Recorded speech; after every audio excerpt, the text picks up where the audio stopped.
97.3 ESPN FM, 973ESPN.com. It is our YouTube channel, and it is time for the debut of the PG podcast. I'm Pete Giordano, producer for 97.3 ESPN FM.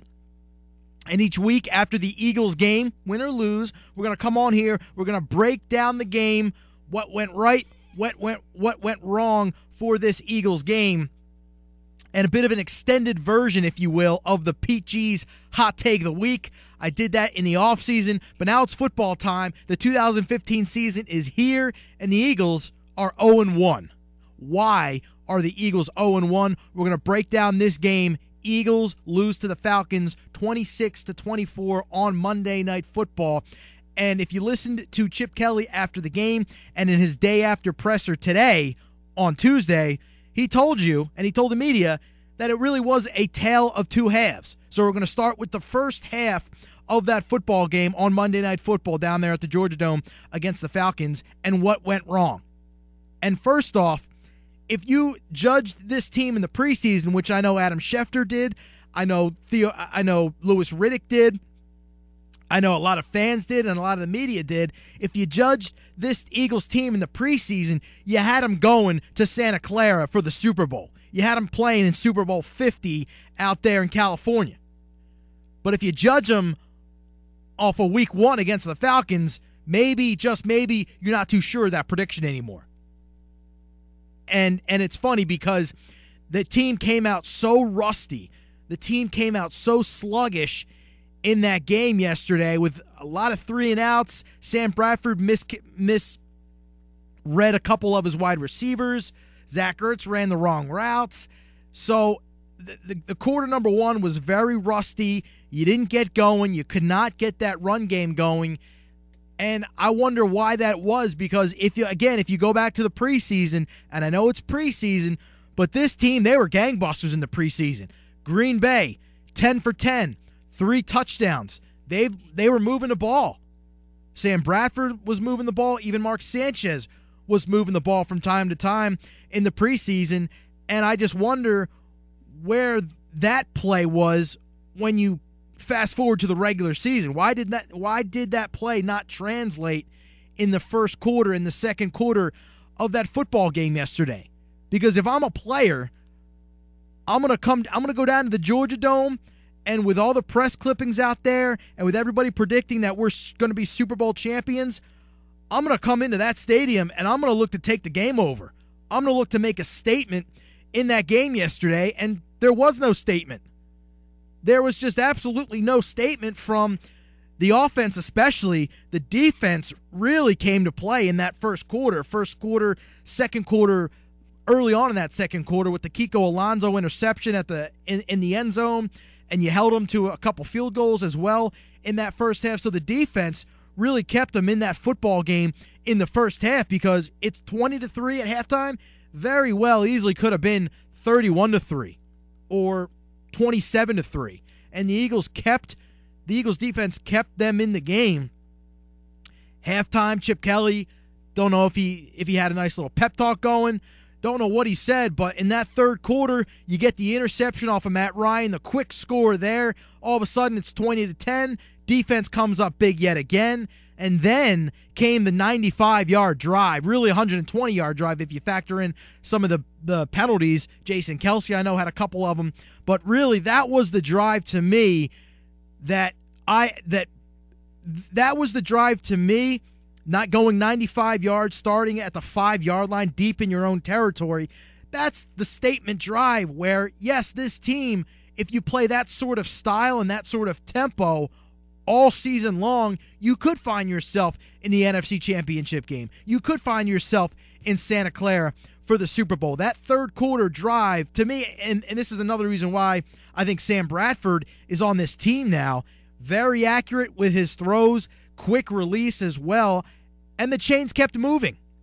The chains kept moving, and Chip Kelly said it today at his press conference about the run game, and we're going to get to the run game in a few moments here, but Chip Kelly said at the press conference today, I don't really care how we move the football. If we have to run it, if we have to throw it, if we're moving to football and something's working, we're going to continue to go with that play. And that's what they did in the third quarter of that 95-yard drive, is just the dinks and the dunks, the wide receiver passes, the sweeps, and that's what got them down the field, and that's what got them the lead. And if you look, the Eagles did have the lead 24-23 at one point in that ball game.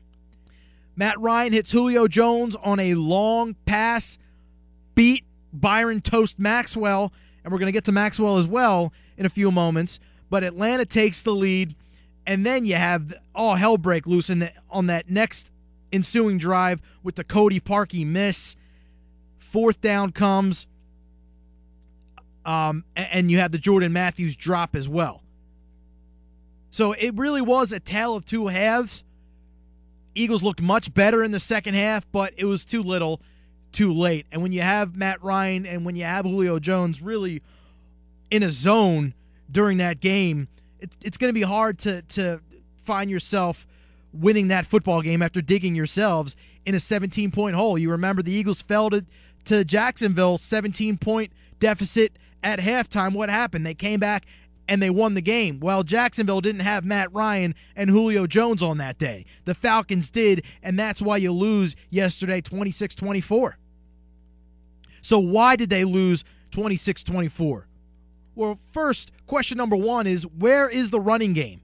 Where was the running game at yesterday, Chip Kelly, in that all we heard all offseason long was the three-headed monster, DeMarco Murray, Ryan Matthews, Darren Sproles. Those guys were non-existent. I know Sprolesy had a couple nice runs in there with the sweeps, but with all the money that you're giving DeMarco Murray, and really the nice chunk of change that Ryan Matthews is making this season as well, those two guys were invisible last night. The run game was just not there, and I think this has been true of Chip Kelly in the past. You go back last season, he abandons the game plan, really the running game. He abandons the run game way too fast. Way too fast. Just Chip Kelly abandoned the run game, and I think that is really one of the reasons why they lost that game yesterday. You did not establish a run, and Atlanta didn't have to worry about that run, and they just gave you the dinks and dunks. They gave you the checkdowns all game long yesterday, and in the end, it was enough. So that's my first question. Where was the running game last night for the Philadelphia Eagles? Question number two, Byron Maxwell. This guy's getting paid a lot of money coming over from Seattle, and this secondary was absolutely remade this offseason. No more Bradley Fletcher, no more Cary Williams to beat up in the media, on talk radio, and on TV. Those guys are gone. Nate Allen, he's gone as well. And now you have a high-paid corner in Byron Maxwell, and he got absolutely trashed by Julio Jones last night. 10 for 11 was Byron Maxwell last night, targets and completions. And to me, that's not good enough. I don't care what you have to do, but you cannot go through another season of the same game plan if your corners are getting smoked. We saw it with Fletcher, Williams, even Nnamdi Asomugha at times. You cannot have the same game plan year in and year out if your corners are continuing to get smoked down the sidelines. And it's obvious that Byron Maxwell is not athletic enough and really talented enough to stick with a number one wideout in Julio Jones. There aren't too many guys like Julio Jones in the NFL. That's a good thing. Now, the question then can come with is, how good is Byron Maxwell? How good is Byron Maxwell? Is he just a product of the Legion of Boom? You know, I think when you look at the Legion of Boom from the Super Bowl team and last year, you have Richard Sherman, obviously. You have Cam Chancellor. You have Earl Thomas. And then I think you have Byron Maxwell. I mean, he was the fourth guy on that list for the Legion of Boom. This guy was a sixth-round pick. So how talented and how good is Byron Maxwell going to be for the Eagles this season? Is secondary going to be a problem? And I think it is. I think if I learned one thing last night, and again, it's only one game, it's week one of the regular season, don't panic, don't overreact. But if I learned one thing yesterday in that game, is that some of my concerns entering the season are legitimate now. I think secondary was a concern for a lot of people entering the season, especially when you're in nickel. How is Eric Rowe going to be? You have other guys, E.J. Biggers, and you're going to have to ask Malcolm Jenkins to come down and play some corner for you this season. And secondary is a concern on this football team. Also, offensive line, that was a concern for me entering the season. You got rid of Todd Hermans. You got rid of Evan Mathis. You have two really journeymen now taking their place at the guard position. Is offensive line going to be a problem this season? You had Jason Kelsey, 2 penalties in that game yesterday, 2 holding penalties. Jason Peters, he got beat a few times. He had a couple penalties. So how good is this offensive line going to be? Is that going to be a concern? So those are my 2 concerns, really. And I think when you look at Sam Bradford, the quarterback, he played okay. Average game, first half, very rusty, very, really inaccurate at times. Second half, he brought him back in that game. It was really that drive, as I mentioned a few minutes ago, that 95-yard drive was really, to me, why Sam Bradford is here. Can he keep that up? And really, can he stay upright? Because he did throw the ball over 50 times on Monday night. And to me, you can't ask him to throw the ball over 50 times. Number one, that's too many times to begin with. And number two, you got to keep this guy upright. You got to keep this guy in the game. You cannot expose him to any extra hits that he doesn't have to take. Obviously, the more you run the ball, the less time Sam Bradford is going to get hit. And Sam Bradford, yeah, he didn't get sacked yesterday, but he did get hit. He did get thrown to the ground a few times in that game. And I know he even got an x-ray after the game on his ankle. So can Sam Bradford stay upright? Because the bottom line is, at the end of the day, this season all comes down to the health of Sam Bradford. If Sam Bradford goes down for any sort of long period of time, I think this season is probably a wash. I think the season's over with. So very important to limit the hits and the exposure of Sam Bradford to opposing defenses. But Bradford looked okay. Bradford looked pretty good. Not really the reason why they won the game, obviously. They didn't win the game, but not reason why they lost the game.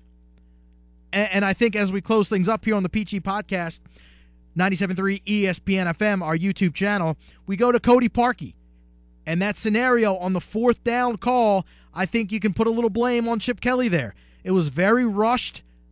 I don't think Cody Parkey was ready. I don't think the field goal unit was ready. The ball was snapped with about 4 seconds left to go on the play clock. I think the guys were rushed onto the field with about 20 to 14 seconds counting down on that play clock. You had 3 timeouts. The game was winding down at that point, a very crucial and critical part of the game. You haven't led at all during the game. You finally have a chance to take the lead and really win the game, but you rushed your field goal unit out there, and Cody Parkey misses wide right. So I think in the end, Chip Kelly probably, if he had to do it over again, I think he probably takes a time out there and he thinks things over.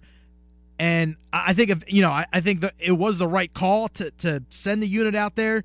The game is a 44-yard kick. Cody Parkey's a Pro Bowler. He can make those kicks. He missed a few of those in the preseason, though. So, that's obviously a caveat here. But again, it was the right call from Chip. It was just way too rushed.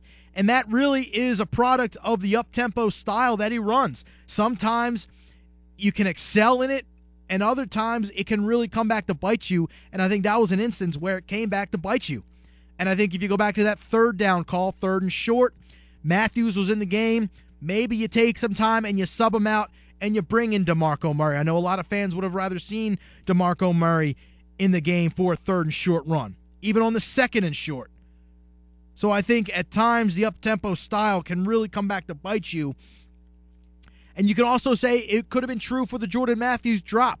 He's going so fast. He's going 100 miles an hour. He didn't look the ball in, winds up dropping it. Eagles go down 26-24. But what's ahead? The Dallas Cowboys come into the Link without Dez Bryant for a Week 2 showdown, 4:25 start.